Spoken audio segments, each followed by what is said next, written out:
2026-yilda deraza hamda ishlarimiz uchun Shotlandiya gullari juda ham ommalashib ketdi azizlar. Shu sababdan sizlarga qisqacha ma'lumot berib o'tamiz.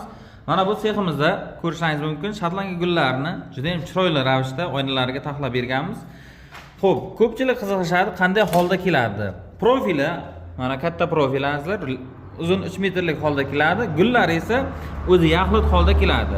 Bu katta gul va kichkina lola va yulduzchal gullar har xil mavjud. Chunki deganda bir xilga mana katta gul yoqishi mumkin, bir xilga kichik gul yoqishi mumkin, ya bo'lsam oynamiz razmeriga qarab ham tanlashimiz mumkin. Profilni ham xuddi shunday, katta profili bor va kichik profili bor. Boshqa rangli, svetli profillari ham mavjud. Lekin asosan ommabop mana shunday tillarang gullari va tillarang profillarimiz juda ham ko'p qo'yiladi. Yo'doy oynalarimizga qo'yib berganmiz. Mana shunday gulli terayotgan xizmatlar kerak bo'ladigan bo'lsa, aloqa qilsangiz kelishilgan hollarda sifatli qilib yasab o'rnatib beraveramiz. Nomerimiz yozib qoldirilgan.